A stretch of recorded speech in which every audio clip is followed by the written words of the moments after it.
want to introduce us. I think welcome to our GIMI think tank meeting. It happens every Wednesday, and we cover three main topics during the Global Innovation Management Institute think tank webinars series. We focus on future trends. What are the trends that are going to transform the industry and the world? And therefore, all of us can be more prepared to start thinking about what are our solutions, what are the issues, how we put them together to create a better and safer and a more financially valuable world for each one of us. On the other side, we also look at understanding what are the future trends in terms of innovation management. What are the latest things on crowdsourcing? What are the latest things in terms of partnering between corporations and private sectors? What are the different techniques we are using for Innovation 4.0? So that's the second component. And the third component of our meetings is usually what's going on around the world in terms of innovation, which might be new and different for all of us. And sometimes we get a speaker who can combine all three topics together and really make a big difference. Trends of the future, In this case, we have a speaker who's going to talk about desert energy. His name is Paul Van Son. And he is basically saying, hey, climate change is coming. Renewables, recycling, reusable is the future. What are we going to do with the fact that the world is changing? And what can we do around deserts and desert energy? So this is the future. It's a trend. The world is going to go towards a greener future. And climate change is coming, number one. Number two, in here, there's also innovation management techniques that are going on inside this specific field that we'll learn about. And then the last part about it is this: we're going to learn something about what's going on in a part of the world most of us are not familiar with, a desert. So what are the innovations happening in that particular sector that we can maybe borrow into our own environment? So with that, I would like to welcome Paul Van Son to the table. I would like Salim, if you don't mind, Salim, for him to introduce him. Because he is the one who has brought this conversation to the table. So Salim, if you can please put yourself on the screen and also introduce Paul.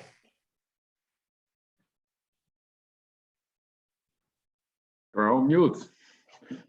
Salim, you're on mute. Oh, excuse me. Hi, everyone. Hi, Paul. Hi, Chandra.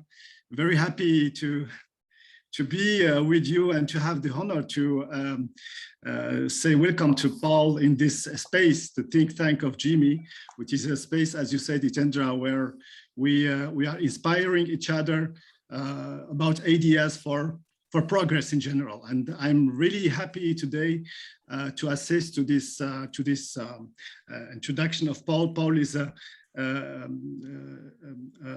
CEO of DII, Desert Energy, really industrial initiative which starts in the beginning of the 2000s with a real vision that to promote sun as a great gift that Allah gives to humanity. I had all the time a dream to say really this region of the world exploiting the potential of this gift to produce clean energy for the region and also for other regions in the world. And I think Paul, with his experience since the start of this program, I think Paul, 2009, it starts the Desert Tech Industrial Initiative. I had also the honor to be in Hamburg, and then I had meet Gerhard Knies, which is the inventor of the projects.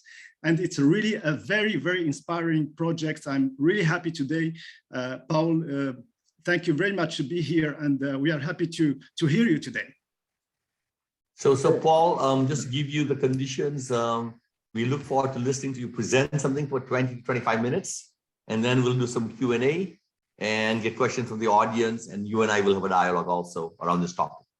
You have the floor. You have the audience. It's been presented around the world through YouTube, and it is also being shared with the GIMI network globally.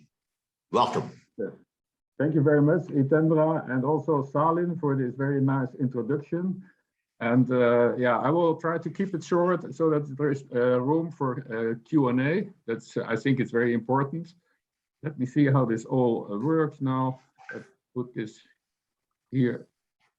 So actually, it is about innovations. This Desertec, as Salim already said, is actually a big innovation in the sense that the old fossil fuel-based economies in North Africa, Middle East, so in the deserts, will be replaced by renewables, at least emission-free economies. So no more emissions in the air.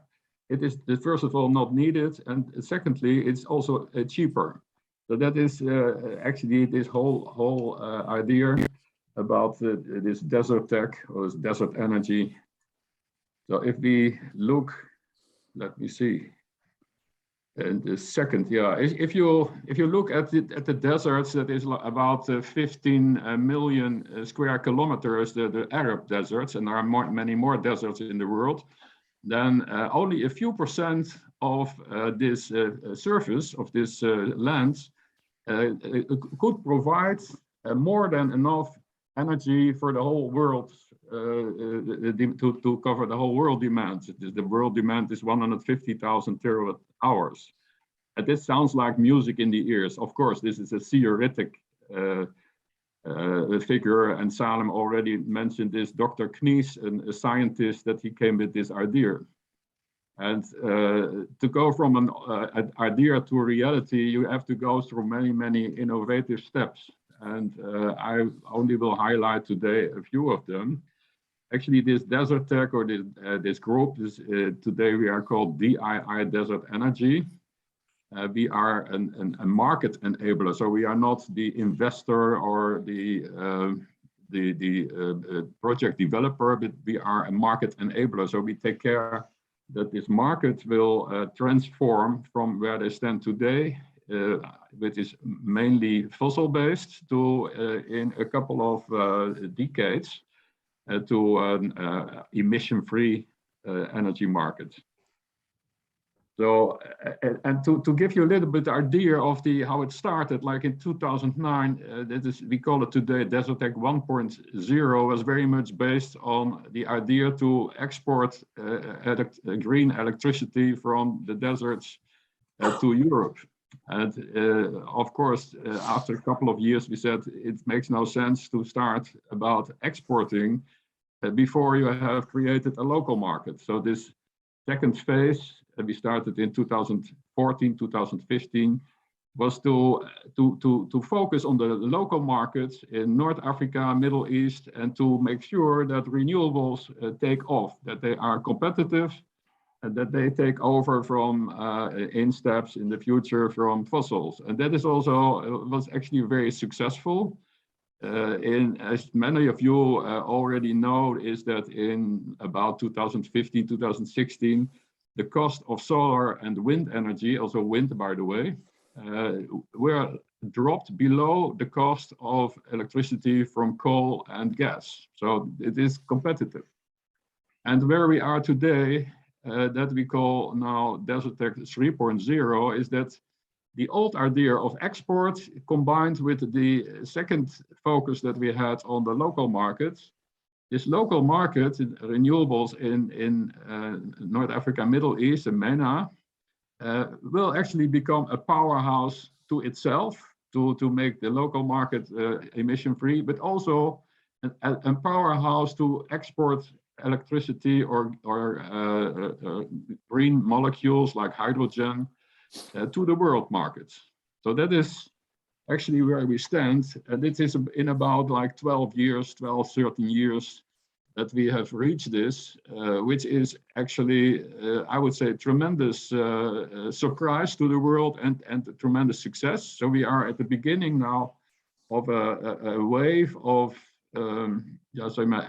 export and less emissions. I think if we look about the innovative, I have not a very sexy picture here, and it may be a difficult picture for some of you, but it is the so-called energy value chain, which on the very left side, you see everything that has to do with energy carrier production, like electricity, molecules, fuels, hydrogen, ammonia, methanol, and so on, or e-fuels, all without any net carbon emissions. So actually this at the very left, this is all the energy carriers that you can produce in the deserts without any carbon emission at the end. And if you do that, you always have to transport this or to bring it to the demand side. So you need some transmission, some transportation, can be electrical lines or gas grids or fuel or ships and boats and whatever and trucks. It is to bring it from A to B, and also to about storage. This may be not always needed, but in most energy systems, because of the discrepancy between supply and demand, you need storage. So there is a lot of storage facilities that are applicable to this MENA region. It is about batteries, hydrogen itself is storage, or fluids are storage, pumped storage, heat storage, cold storage, and so on. But this is something you need in this energy system. And then last but not least, the flexible energy demand. So first of all, energy demand is rather volatile. It goes up and down during the day and during the week and the months. And it has also different kinds of characteristics like industrial, transport, commercial demand, retail, desalination, electric vehicles, heat pumps, cooling demand, especially in the desert regions.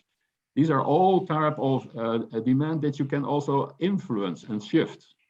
So that's very important. If you can shift and influence demand side, then you can balance it with the supply side, which also becomes more volatile as we have more and more solar and wind. And also, last but not least, this system in the energy system or the energy market in MENA is connected to the world market, the international, intercontinental market. So exchange of energy, export, but also import or balancing is very important issues.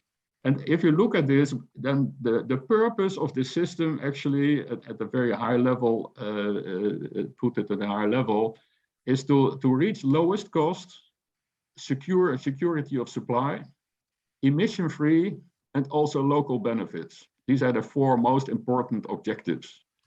But that's actually the whole game, from where we come from the old fossil-based, sometimes not always secure and very high cost system to lowest cost, secure, emission-free and local benefits. So that's actually what it is all about. That is actually what Desert Tech really means.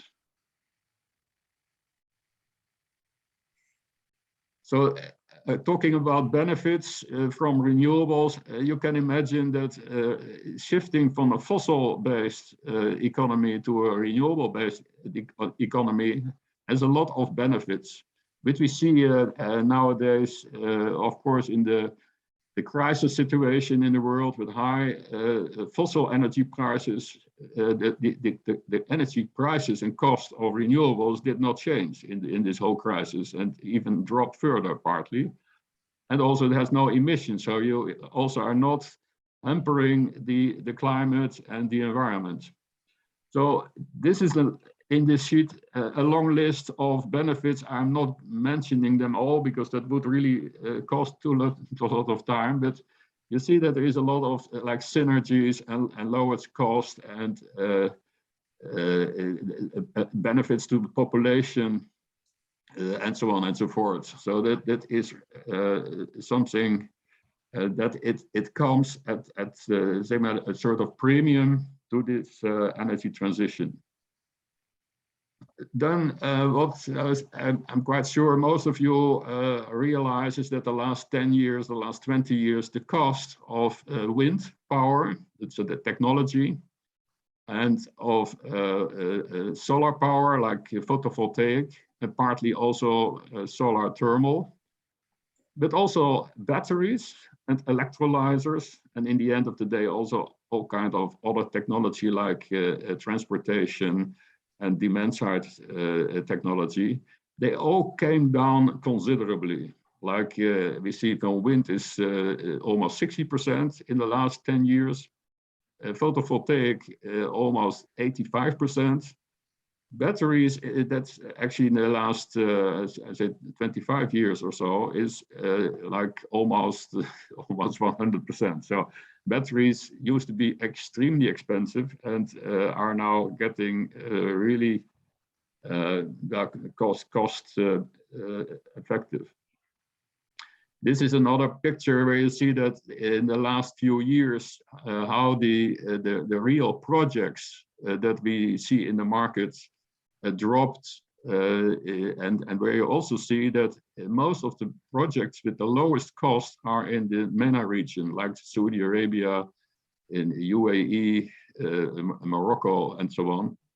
And where it levels a little bit like in between $1 and $2 cents. And in the times a few years ago, the dollar was even much cheaper than the euro. Then it was it dropped considerably below €1 per kilowatt hours, €1 per kilowatt hour. So this is extremely cheap. Then what can we expect in the coming decades? I mean, there are a lot of developments that we can expect. For instance, what we see now in the last few years is also due to COVID and due to geopolitical problems, we see temporary increase of technology prices and supply chain problems. So that the cost did not drop further, but we think that in the coming decades, in general, the cost of renewable energy will further drop. Also, about the phase out of fossil fuel subsidies, there have been always a lot of direct and indirect subsidies and government support for fossil fuels, like oil and gas, sometimes even coal, and partly also even nuclear. That will be phased out, we believe. So there will be no false competition anymore in the coming decade between fossil and renewable. And also, we think that what we see in Europe and in many places in the world, that there is a cap on emissions or a price or a tax on carbon emissions. And we believe that also in the coming 10 years, the Arab region will also imply some kind of disincentives on the emissions, which is very important for the acceleration of the energy transition.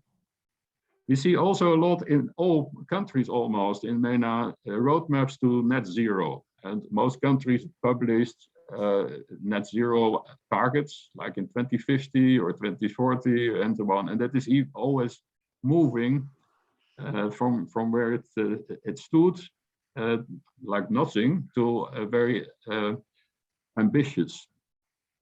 Then what we see more and more, and it is also an amplifier for innovations, is so-called scrutiny. You see across the board in industries, in governmental sides, NGOs, everyone, more and more people are looking for, hey, where can we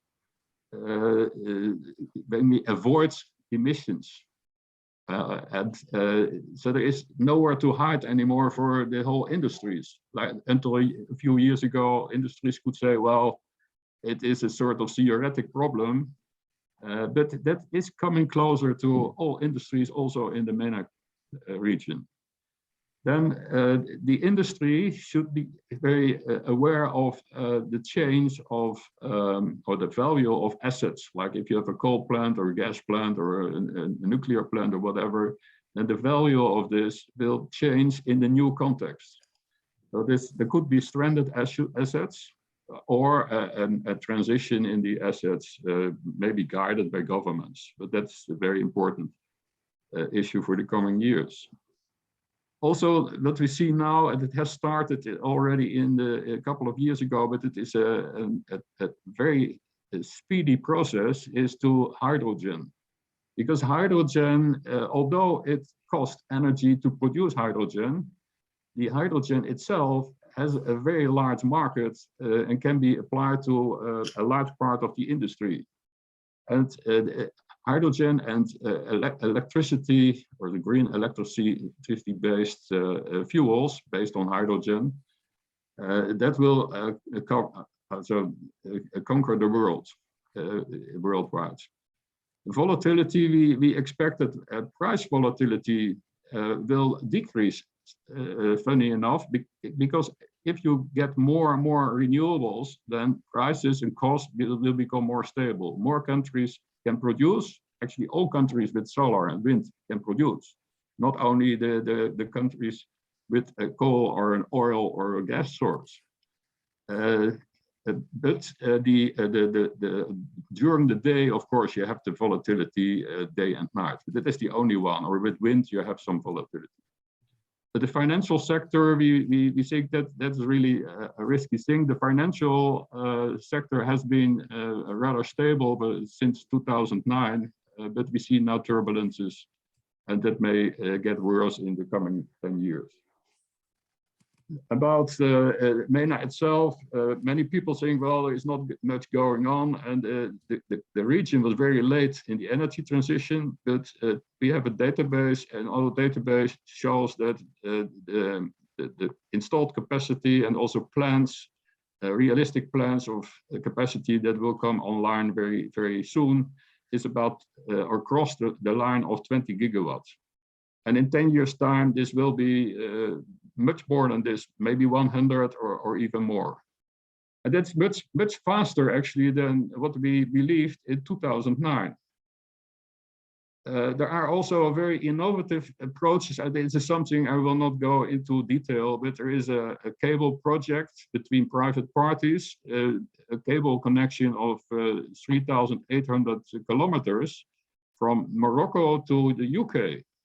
It's a little bit exotic, but it shows that there is a lot of movement and dynamics in the market because due to the high energy prices in Europe and the uncertainty and also the drive for no emissions, the price level in Europe will be becoming very high. So the business case is getting better and better of any installation in this market.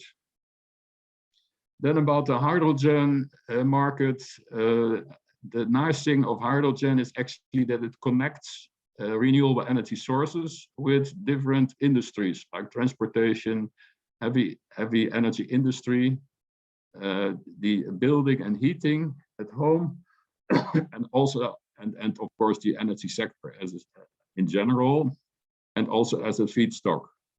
And it can also store energy, by the way. So it's very easy to bring this to the world market. So this can be traded on a global scale. And here, this is here a picture where if you look at the globe, then MENA or the Gulf states, but also North Africa at the end of the day, they are actually in the middle of a world market in which many demand sides like European countries, but also Asian countries like Japan and also maybe Korea and other countries that need energy from abroad, actually a replacement of the oil and gas that we know today. Gas or hydrogen can be transported much cheaper than electricity.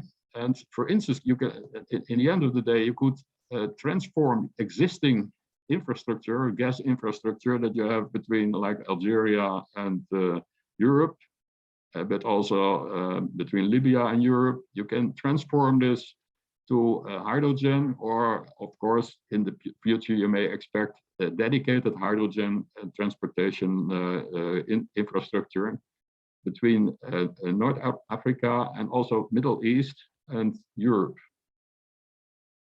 One interesting example, and it is a highly innovative initiative, is in Saudi Arabia. It's called NEOM. NEOM is sort of a new city. You don't have to think of one city, it's more an agglomerate of small settlements at the size of Belgium. It is in the northwest corner of Saudi Arabia.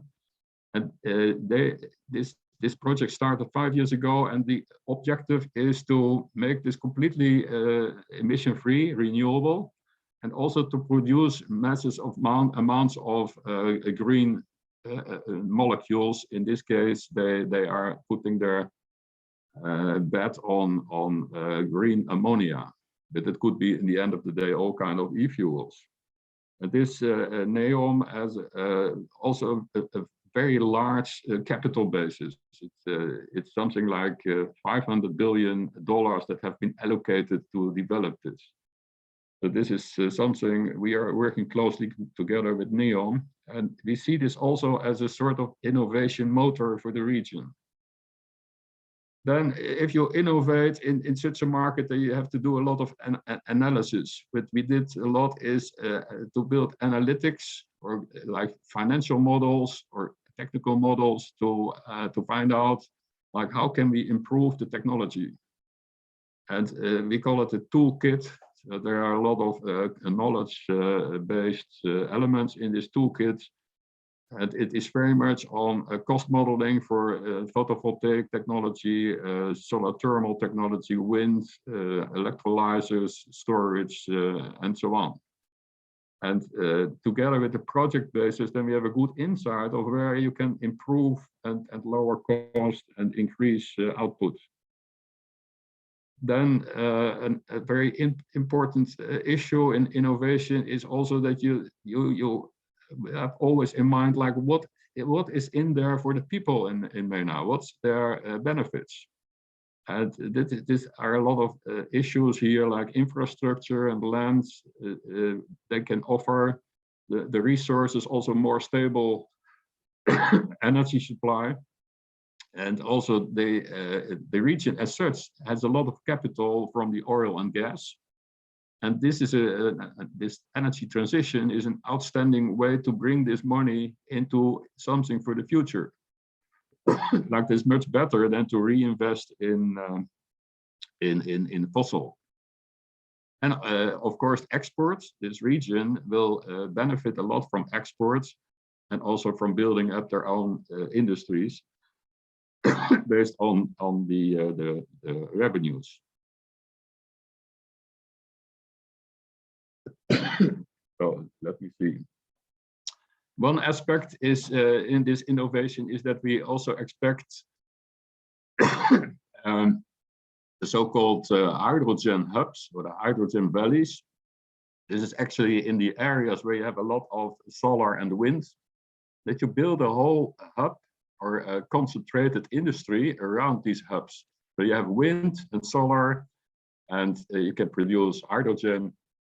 And together with desalination, you'd always need desalination for water, but also you need water, by the way, for hydrogen. And then you can also attract industries, your local industries, but also industries from abroad. This will become a very important development that the energy-intensive industries in areas, in countries where the energy prices in the future will remain very high, they will, of course, look to better places with lower cost and higher security.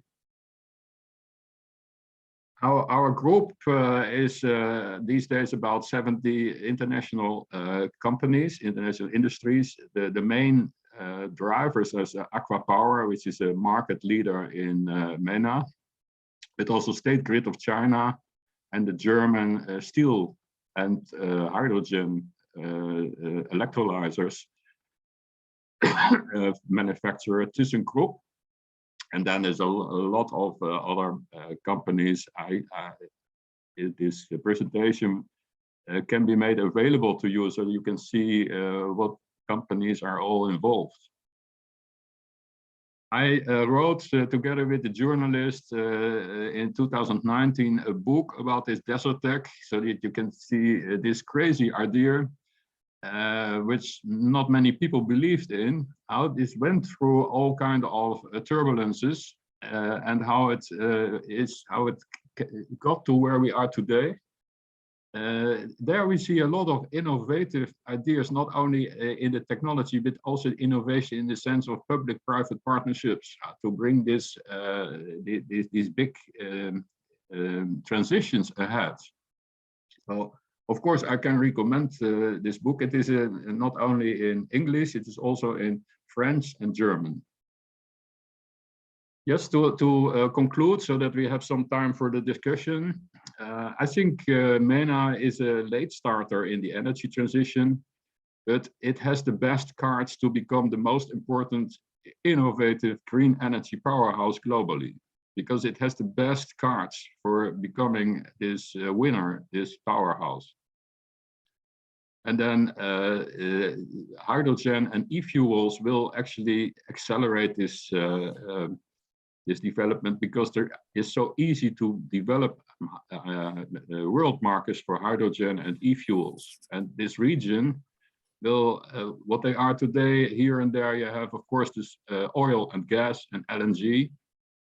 And this will all transform into hydrogen and e-fuels exportation, and partly also electricity. So our group, with all these companies, we are pushing this ahead. We are a sort of a market enabler, market maker for this region, and we are very confident that this acceleration that we had in mind 10 years ago will take place, and that we could become emission-free in this MENA region even before 2050.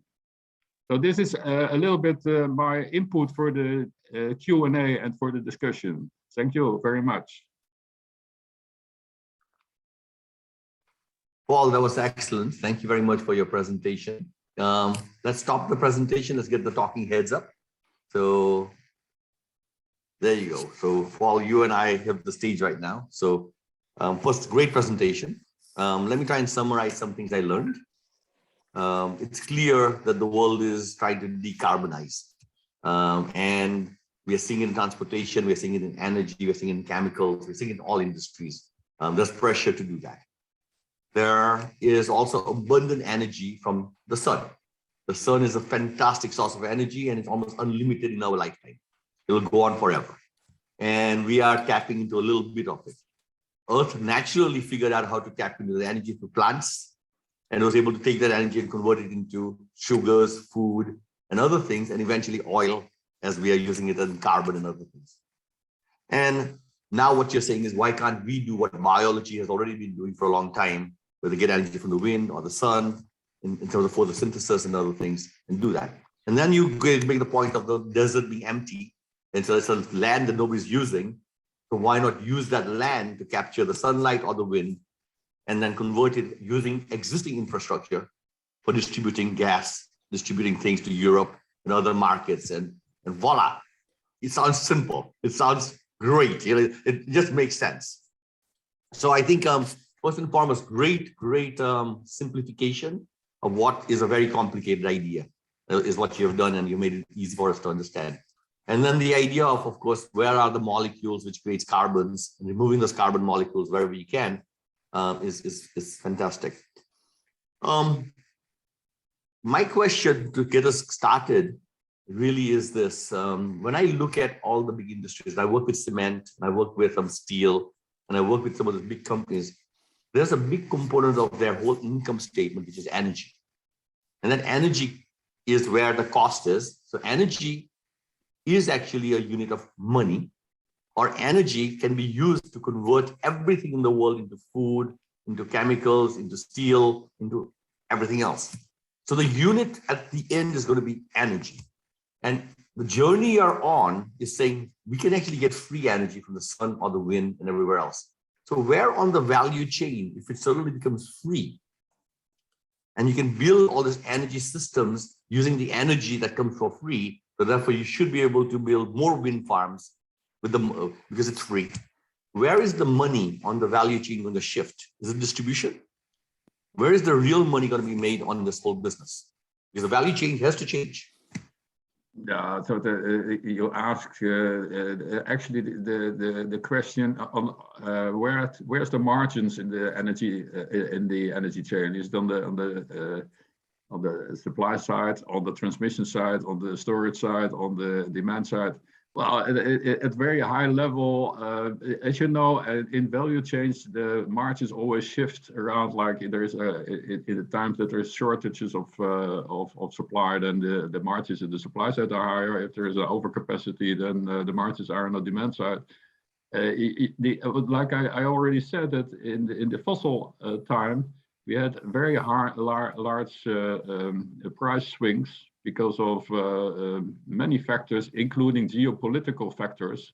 You may expect that will improve, because the nice thing with solar and wind, and also hydro partly, and other renewables, is that most countries in the world have something or a lot of it. Actually, if you look at the MENA countries, all of the MENA countries have sunshine. Yeah, there is no exception, and some of them have also very good wind. So. Like in Europe is a shortage of energy, or the green energy. So we have this geopolitical problem, which makes energy also more expensive. We may think that at the moment where there is a shortage of green power, the margins may increase on the supplier side, so in the MENA side. I would say in the MENA side, if they get connected to the world markets, they will have some decades of fantastic business. First of all, they can transform their own local economies, they can attract industries and create jobs. And they can supply to like Germany and Belgium, the Netherlands, Japan, that are in need of green energy, or energy at all. I mean, the nice thing of these days is that green energy is far cheaper than fossil energy. So this is from that point of view, the best time I've ever witnessed. But there are also good margins in the same applies actually for transmission grids. Like I showed this as an exotic example. This power line between the cable between Morocco and the UK, and the business case today is maybe 5 times better than it was last year. Of course. And so on and so forth. But this is not a static thing. Yeah, this will move around the coming years. No, but Paul, that's the challenge. And I see Ron has already made a comment on this. This is a dynamic of multiple players, multiple industries, and each one having to maybe play together correctly to accelerate things which are going to happen. And some will deliberately decelerate things because it's in their interest to continue producing carbon or fuels like that. In Colombia, for example, they rely on oil and gas. They got lots of oil. And so they really want to stay with the oil economy as long as they can, because they need to take that thing out of the ground and make money from it, even though there's pressure from the world saying, stop doing that. And the same thing with other parts of the world. So I have a second question which comes in here is, how fast do you really believe we will transition to a true green economy or a hydrogen economy, where Germany is the best example for me, where they're putting a lot of pressure, where a couple of years ago, almost 10% of the total energy of the country was green. It went up to 15%, it's moving to 20% as a trajectory, which shows that one day it's going to happen. If in your hypothesis, how fast is this change going to happen? Almost like the Tesla impact that we saw in the United States. The Tesla came and bam, next second, we are all saying electric car is, of course, an everyday phenomenon. I would like your best guess in when does this happen, because it gives us some direction for driving strategy.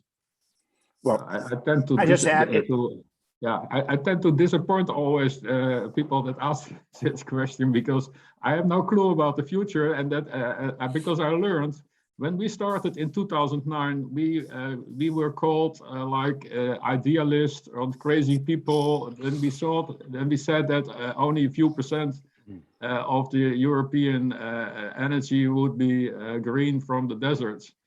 And people said, no way, and then we thought, well, what it's happening. But now you see that it's much more. I mean, the developments of renewables in the desert itself is much faster, much faster. And the price, can you imagine if we were sitting here together in 2010, and I would say to you, I believe that the cost of energy from photovoltaic or wind will be something like 5 cents. Then you are all polite people, so you are polite with me. And But you not would us, not us. We're innovation people, Paul. So I'm going to ask Ron. Ron has just joined us. Ron, Paul, I'm sorry. I'm just going to just make sure that the responsibility of this group called the GIMI think tank is to predict when things are supposed to happen or prepare for the changing world. You have created an incredible set of insights. So I'm going to ask Ron, in your opinion, Ron, and Ron is our innovation expert, when does this happen and how do we manage this? Because what Paul says disrupts the whole planet. Yeah.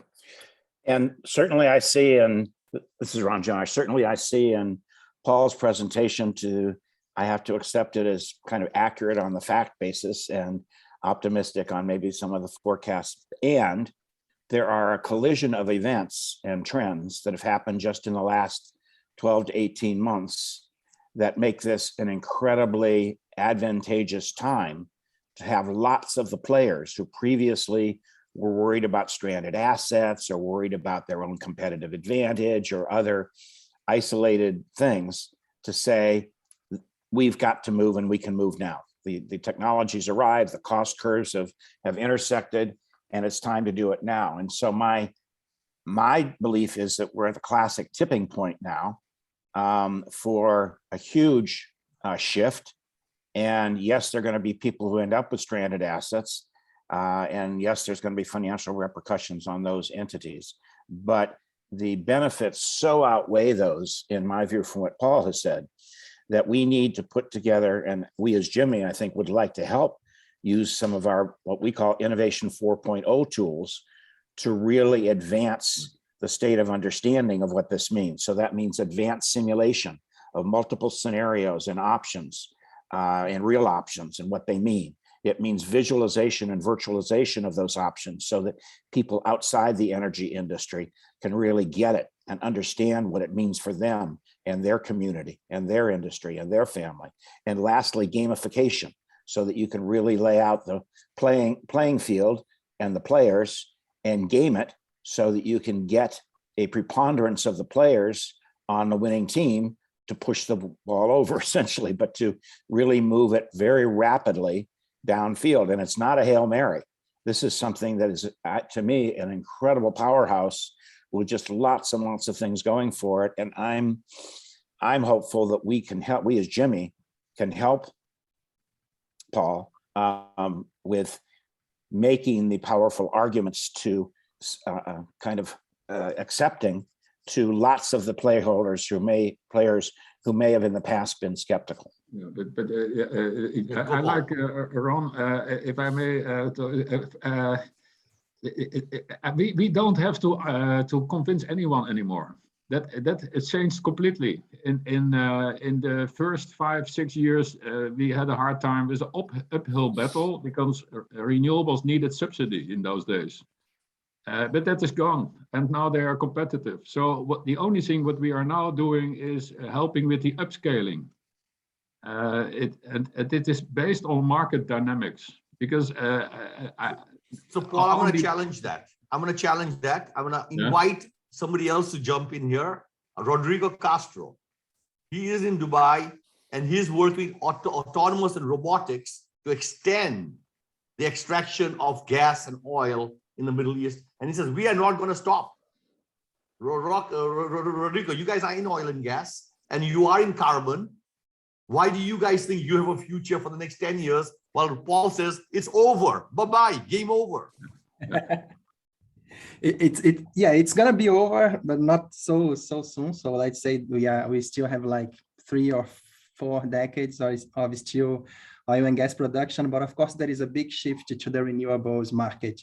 I think 1 year ago it has been officially announced that solar power has become the cheapest electricity to be produced in the whole planet. So solar is officially the cheapest electricity in history. So as Paul was mentioning, we have no need for subsidies from government agencies anymore. The solar and the renewables industry has proved itself to be the cheapest ones. So what I'm doing here in Dubai, I work for a company that develops some artificial intelligence and machine learning algorithms to analyze the structural integrity of these heavy assets from the oil and gas, and also solar power plants like the ones your company has in the desert. So it's a very, very nice opportunity that I could join the meeting today and get to know you, Paul. So, but for sure, I fully agree with you. Like solar is officially the cheapest electricity now. It doesn't need to prove anything else. And this is the future. And that's where the sustainable and green energy is moving towards. Paul, before you answer, I've got another guy who talks about drill, baby, drill. My friend from Bob Schultz from Calgary. Professor Bob, where does Calgary see oil and gas versus this revolution that Paul's talking about? Just already here. He's saying it's already here. Well, thanks very much for that intro. Paul, I sent you an email with my or a chat message with my email on there. There's a tremendous connection of hydrogen and green energy in Calgary as a center for Canada. And I know where many of the players are. I'd love to get you connected up, including Worley, who's one of your sponsors. And Bradley Andrews, one of my former EMBA students, is the president, and he's based in London. So we can connect our dots really close together. What's happening with the companies now? The companies are, by and large, going to go sideways in terms of the fossil fuels because there's no more pipeline capacity. That's the limiting factor. And there's a lot going on in hydrogen. There is some questions, though, about the size of the hydrogen molecule because it's abnormally small and it can leak out of anywhere. And so the question is, if you put in a pipeline, what happens? And so there's a lot of that needs to be done. There's also technologies, again, people I'm very familiar with. I can actually see the building where the people are to generate hydrogen on trucks as the trucks are autonomous vehicles carrying things. And if you generate the hydrogen as you're driving, then what happens is you don't have to worry about the hydrogen storage. So the storage of hydrogen, in my opinion, is going to be key here because basically it's a bomb. And if you don't take care of the bomb and somebody makes a mistake, then people will push back. But Canada has changed dramatically. And I'd love to get, I was on your website seeing who you have there. I'm not sure you have Canadian connections, but I'd love to get you connected up. So it's all good. And Tendra, the mindset has changed very much. And now is the time to connect our dots. That's what we're doing. That's what we do here, Paul. Paul, I want to make sure you understand what Bob is saying is politically correct. Just 6 years ago, 5 years ago, I was at a meeting in Calgary with Paul, with all his people, and they were chanting. They were chanting, 100 of them, drill, baby, drill. So I just want to make sure this Western Canadians are not going to give up the money that sits in the ground very easily. Whenever they get a chance, they're going to start digging again. Paul, the financing, what happens though is the financing is gone, and more importantly, the insurance is gone for any big expansions of fossil fuels. The companies here cannot get money easily onshore for anything that's not green. And even if they could get money offshore, they can't get the insurance and reinsurance from Europe. And so that's changed. That came from the chief sustainability officer of one of Canada's 4th largest banks. Again, one of my former students. If I stick around long enough, my former students will be everywhere that people you want to talk to, which is good. Paul, go ahead. Yeah, there's a lot of issues. First of all, I talk at a very high abstraction level, and it sounds very optimistic. That is also to simplify things. There are also a lot of issues in which I'm pessimistic. That is about the climate, by the way. And there are a lot of technical problems, and to move a market is a big thing. So it's not all like a rose garden. The whole transition of the oil and gas industry to a renewable industry is a very painful, very difficult thing. But what we also do, besides this renewables, this focus on renewables, is also to look like how to connect with the oil companies, like things like carbon capture and storage, carbon use and storage, and also carbon recycling.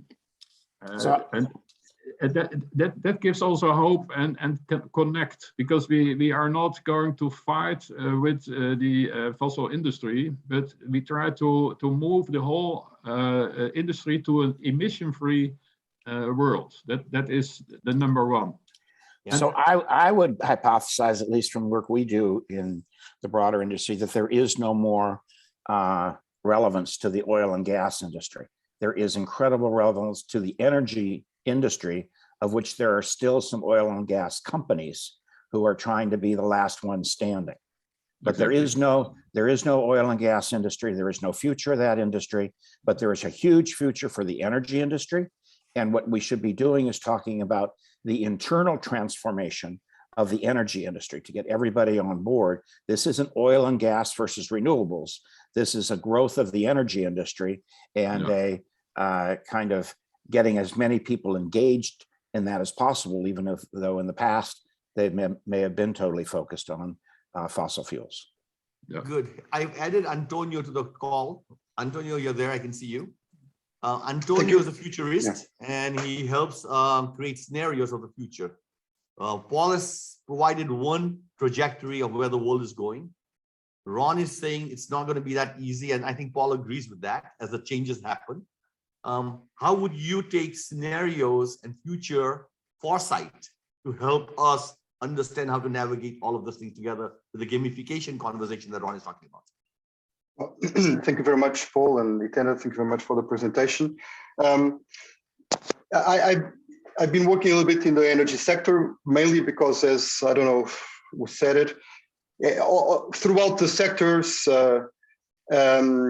now energy is like a common topic, and it's money, as Itenda said as well. And it's also an opportunity. So it's really, for instance, now I have several projects discussing hydrogen, and most companies, big companies, manufacturing, most of them are thinking how to get their place in the value chain of hydrogen, which is really an incredible moment in time, I think. Actually, I have two questions for Paul. One is, if maybe the transition for the oil and gas, for the hydrocarbon industry, can be helped by a different use. So if we don't burn the fuel, if we don't burn carbon, maybe we can use, at least for the next, I don't know, decade or two, we can use those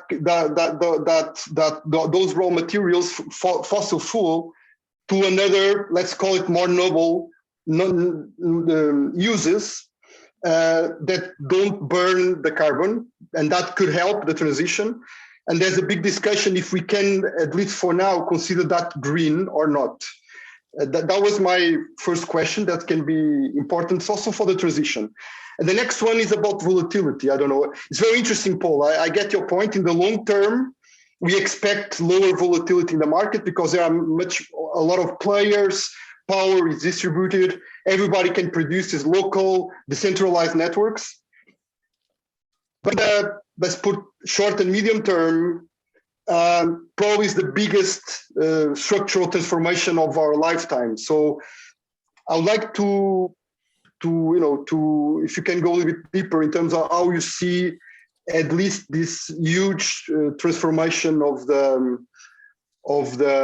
structure of the international economy that comes usually with a lot of turbulence when we face these uncertainties. And you are dealing with the Middle East, so you are in the center of this transition. Thank you so much. Thanks, Thank Antonio. you. That's a very good. This is a real world global system question because we have a lot of dynamics. Is the global system on energy and all the politicals. Actually, most of the geopolitical problems relate to energy and to concentration of energy sources, and that relaxes. But I think your first question was about the use of carbons, fuels, fossil carbons, so to say. There is a whole spread now, and the innovations and creativity is now expanding. Like you have pyrolysis, and you have carbon capturing, carbon use of capturing, and the carbon recycling concepts. And it all, at the end, will points in the direction of renewables. So the renewables are the energy source to make better use of the carbons, the hydrocarbons in the ground. So this is not completely then the end of the oil and gas industries, but they have to transform to something to upgrade their product, to make it acceptable, so to say. Whether this will succeed from an economic point of view, we cannot really say. That's difficult to say. On the long term, you may expect that you do not need this fossil carbon. Only you need it for maybe for chemicals or something else. But that's all. And the other question on the world markets and the smoothing of industries and societies and economies by more and more renewables, I have a very optimistic view, because the nice thing with renewables is also that it's very both bottom up and top down. So everyone can have, and most of you will have this solar panels on your roof, or you have maybe some small hydro or wind or whatever. Like if you live in Canada, then these people have wind and they have hydro and they have solar, and they can do everything. So this is a sacred area. So and then at high level you can build massive parks. Like we see now all of a sudden energy installations of 1,000, 2,000, 4,000, like in Dubai, there's the plan, this Maktoum solar plants, 5,000 megawatt. And there's no end of this. And once you have this, then this produces always at the same cost. I mean, you have to invest a little bit. The investment is also not that large anymore. And then for the next, you have some O&M cost, of course, but the next 30 years, you have a stable cost level. That's very different from a coal plant or a gas plant or whatever. You always have to rely on the gas prices and the oil prices and the coal prices. So, and also it's healthy. I mean, one aspect, we talk about cost, we talk about no emissions, but no emissions is good for climate, but also in the health aspect, like at coal plants, the emissions is also this dust and all the small particles.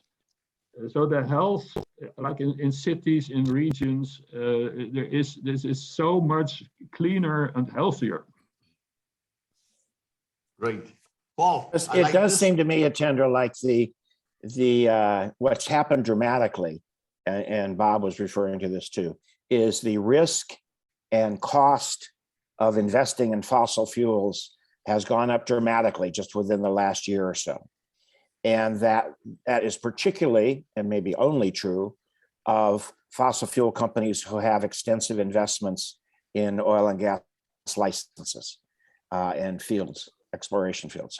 But everybody else, and all the big energy companies already have significant green energy initiatives, are investing the bulk of what they're doing into renewables. And so I don't think, my concern is, it is a rosy picture that I believe, but there are lots of snakes in the grass. There are lots of hidden barriers who all they will do will file lawsuits to drag this out for years and years because they think they can make money just by sitting on their oil wells.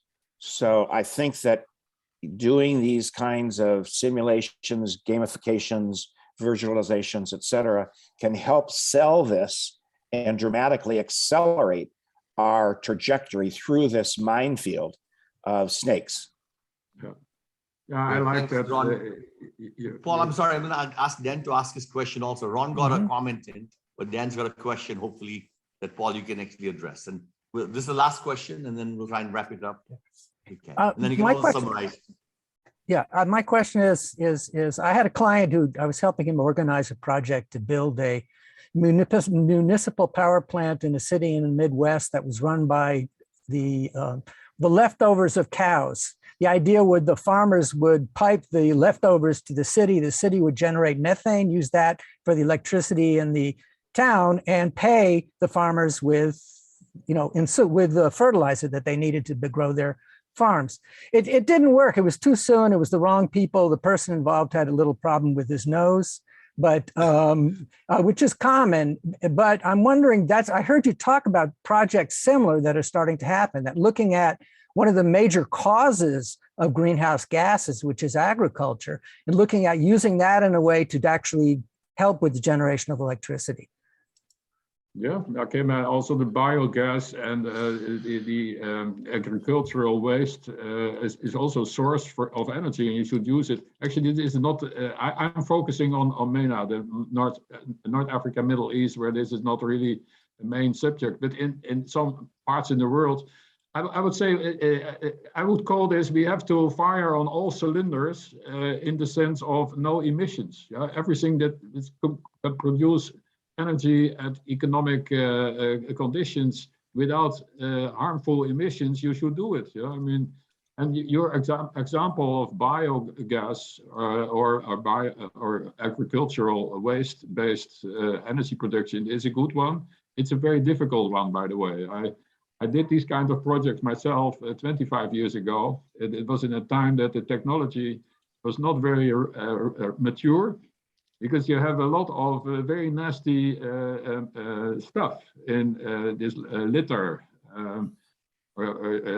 shit, shit. We call it shit business in those days, but it's not easy. But it belongs to the game, yes.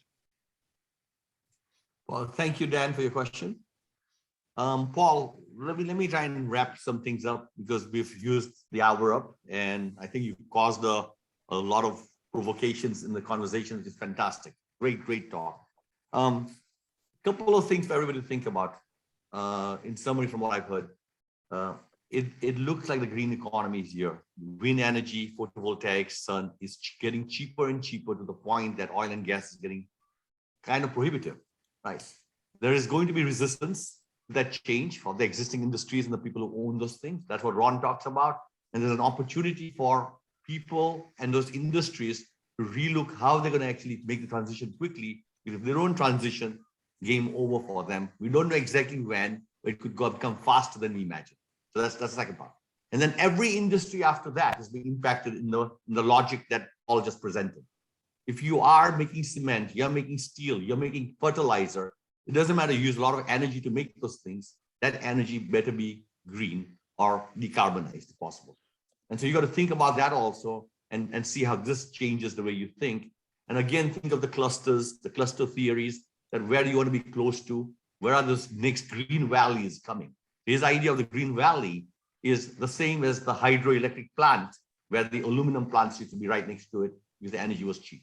Right? So there's a change in location of your thinking happening also inside here. And all along the way, the very infrastructure that we want to use to reuse, some of it is not kind of perfect. There's opportunity in there, whether the hydrogen leaks out or other things. There's opportunity in there also. But it is not a matter of if this is going to happen. It's now just a discussion of how fast and when. And in here, who are the leaders who are going to adopt this and embrace this versus the ones who are going to resist? And in there, as Ron said very carefully, we need to make sure that if you're a leader of these industries, are you really aware of all the ways this game could play out? So all the scenarios are important. So with Antonio, Ron, that's what the point is. And then Paul, I'm going to give you the last word over here. You've given us great insights. Thank you very much. You have provoked us tremendously. I've walked away with 2 or 3 very interesting ideas to talk for the rest of the week with people I'll meet. I believe I'm more interesting as a result of having listened to you. And I hope everybody in our audience is the same. That when we hear to great speakers like Paul and ideas that make a difference, ideas that make impact, insights that provokes you, we made a difference. Paul, you got the last minute. Thank you, Hitendra. I can be very short. I think this also triggers me that we should cooperate a little bit, because I have never seen what we did from an innovation point of view. It was my job to transform this. It was more a transformation, but transformation and innovation is very connected. But there are a lot of subjects that we could improve or deepen from the perspective of innovation. And we could also bring a lot of subjects where we need a kind of challenging from an innovation point of view. And I like a lot of Ron and yeah, all the people here. A lot triggered me because you see this from a quite different point of view, and I like that. So I think we should work together somehow. Of course, Paul. We're going to work together. Paul, you're always welcome back to the GIMI think tank to continue this story. There's a part 2 and a part 3 always. So we welcome you to this webinar series. And for everybody else out there, remember the world is changing. Those who can predict and forecast the world are able to plan better today for creating that future world that they desire. The whole point over here of the community of GIMI think tank is it's a complex world, and to do it alone is difficult. So in summary, let's collaborate, let's network, and remember the philosophy. Together, we can. Thank you very much, everybody. Thanks for joining us. All right. Thank you. Just hang on, Paul. We're going to stop broadcasting on the YouTube, and then we can just go back to a regular, just so you can see the whole group who was actually listening in. And Paul, I just left you a couple of notes about potentially having a call on Friday, if you could respond to that. Salim, thank you very much for introducing Paul to this meeting. I think it was interesting and it was very provocative. So thanks, Salim, for making that happen. Paul, on this audience, there's Brazilians, there's Canadians, there's people from Korea, people from Indonesia, people from all over the world who are here, and they can multiply messages. And they can multiply opportunities for you, Paul, if you're thinking of going beyond the Middle East, similarly. And then there are many people over here already thinking that, hey, how do I get Paul to come to my region? And they'll reach out, of course, and to make that thing happen. Brazil is oil and gas, but it's going to green because of its big Petrobras company and getting oil out of the oceans. The US is trying to figure out how to own the oceans at some point, because if we get the oceans, that's free land. And to put things on there for windmills, where communities are hating it. And then there's international law, which basically says who really owns the ocean, right? And that's going to be a bigger political game played out with China and the United States and other countries saying, sorry, who owns that? Because that's sun energy. But that sun energy is going into the ocean. That ocean energy creates all the oxygen. So we got another conversation. People think it's the Amazon. Amazon's a very small percentage. Well, not small. It's about 10% of all the oxygen. It's an ocean, which is the next big thing, the big blue, to think about that. Anybody else just want to just say hi, Paul, or any other questions right now while you're there? Indonesia, big oil and gas country. Cristanto, comments for you. Jinhong, energy, poor country. So it imports energy like crazy, but it converts that into value and knowledge, right? So knowledge economy in those countries. Any thoughts, comments as you were here? Just Hitendra, if you allow just 1 minute, it was very, very insightful what you present with Paul. So thank you very much one more time. I think really it is a huge opportunity to work together. I think, as you mentioned, collaboration with Desert Tech will give, I think, some added value for SMEs. We are speaking about generating value and capture value. I think also SMEs have a place to take in such projects, and I think such collaboration will be very, very helpful. So thank you very much, Paul. Thank you very much. Salim. Okay. Don wants to invite you. Don, you have the floor if you want to invite Paul to Belgium. Yeah, thanks, H. Well, I made the assumption that Paul is from the Netherlands, right? I'm from Belgium, so we recognize each other's accents, I would say. But Paul, we're organizing an innovation conference next month in Belgium, June 15th till 17th. So if you would be able to make it, it would be good. Great to meet you there. My suggestion is that one of you, maybe Salem, you channel all the requests and send it to me. Maybe then, because I'm getting old, I forget everything. Paul, you can't say that. You can't say that. Paul, we are young. We're the youngest people in the crowd here. Just because we are respected now because of our gray hair. Okay, but sounds like a plan. I'll coordinate with Salin. Excellent. Kristanto, thoughts about this in Indonesia, where you guys are oil and gas also, and you guys have a lot of sunlight? Thank you, Hitendra. Just to correct some misperception, Indonesia is not anymore oil and gas exporter. We are one of the largest world importer of oil and gas now. So we are happy if somehow renewables, the sun energy, can actually gradually replace our need for energy. But now we are relying very much on coal. 60% of our electricity is generated from coal, and everybody is protesting. But because of this Russian-Ukrainian war, suddenly the coal price going crazy. So everybody export. We export everywhere coal. And then we are getting worried also that we started to pollute the world with carbon, right? My question is actually, my concern is without doubt that the solar will replace the fossil fuels, but remember that sun rise and set in Indonesia even much shorter than in the Middle East, that we have the effective sun energy for about 6 hours. And so I was wondering, how do we manage this sun to get the energy out of it, while actually we don't know how to store it. But hydrogen as a storage, I still had difficulties to see if it is feasible.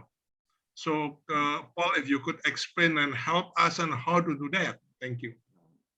Thank you, Kristanto. This is my favorite, the favorite question. It's about, because people are getting desperate about solar. You have only a few hours sun during the day and all that kind of stuff.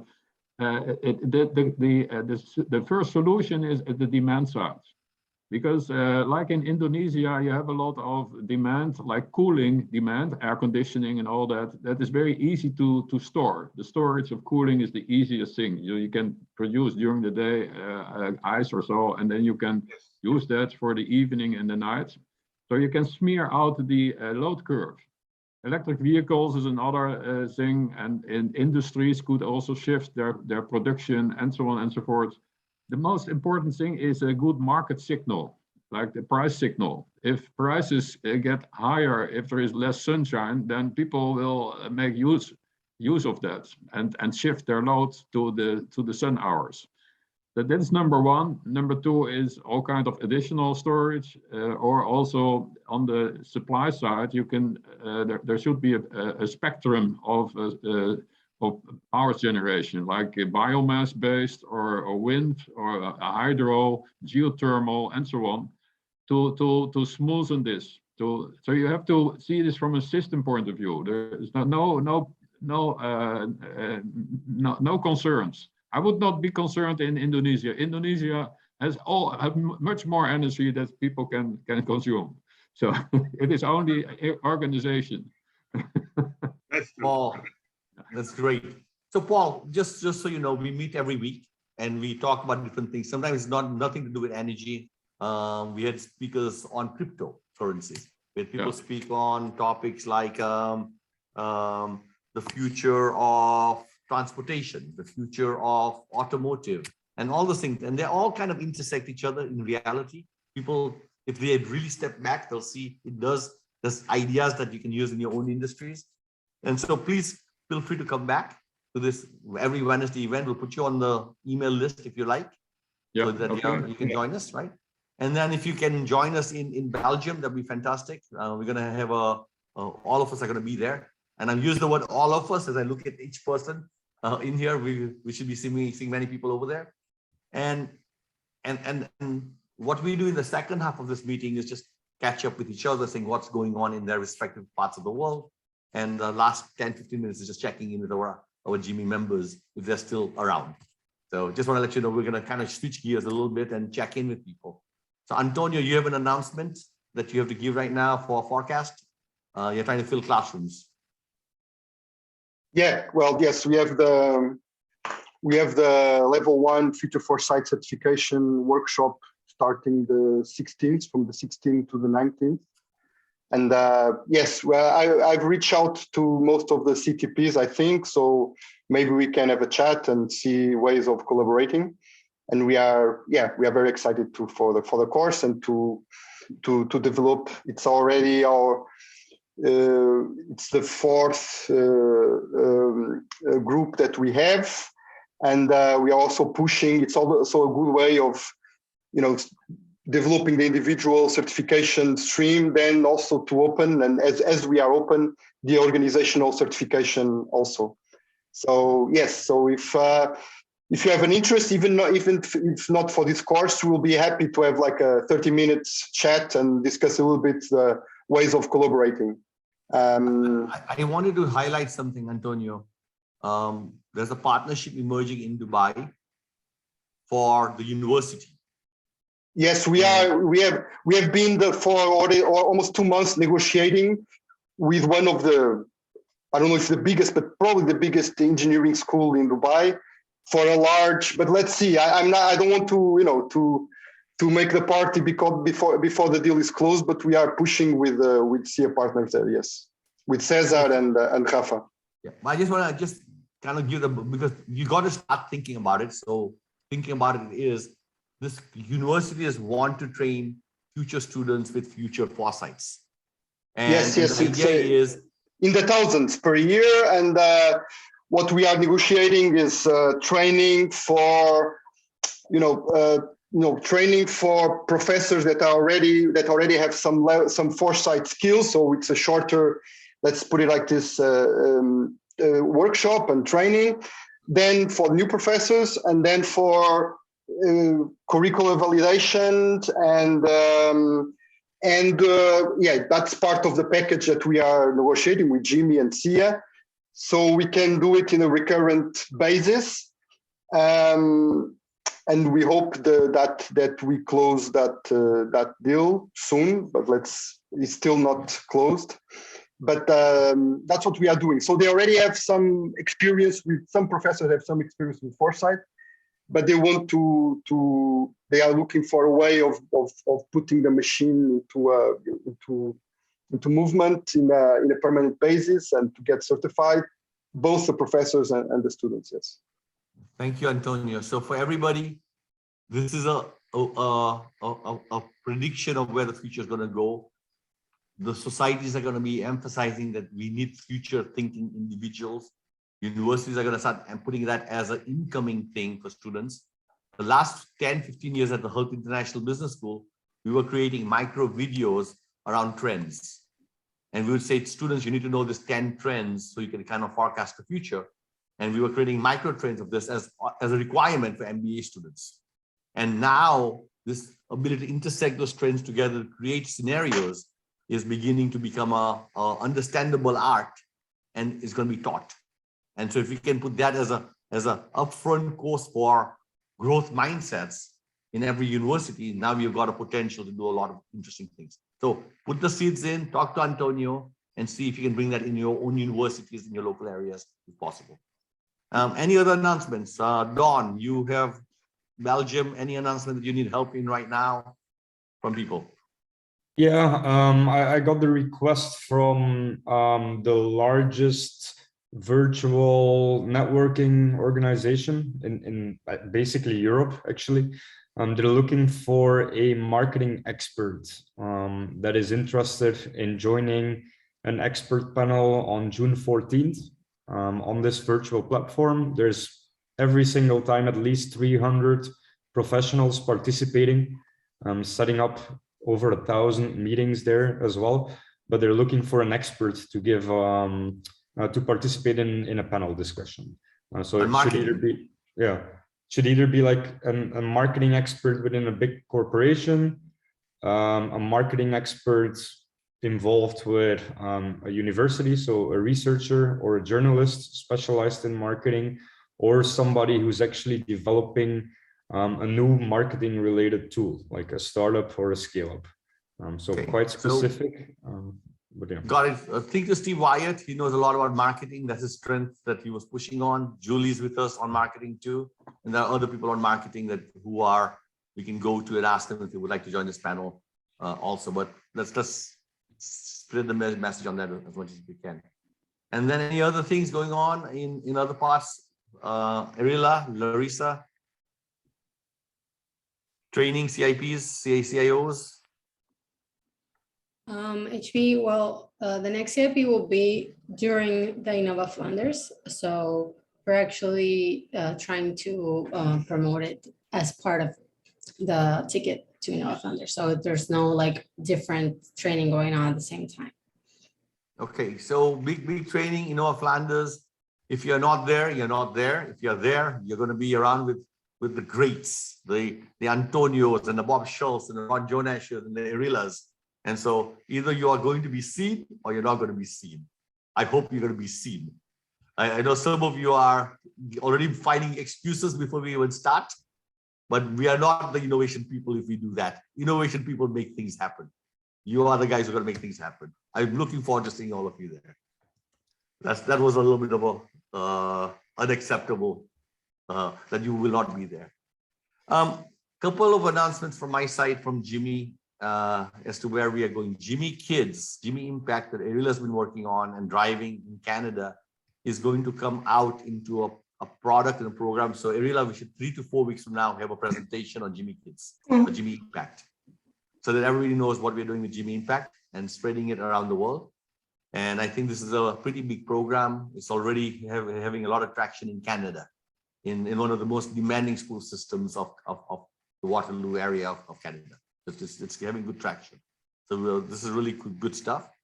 So Erila, if you're okay, maybe you and Grayson can do a we have planned. We have planned, in fact, with Grayson to do that before Innova Flanders, because it would be great for all of CDPs, but also other people of like the extended network of GIMI to know more about GIMI Impact. And when we will be in Innova Flanders, we can talk like closely and discuss more details, business models, how we can, make this real also in other countries.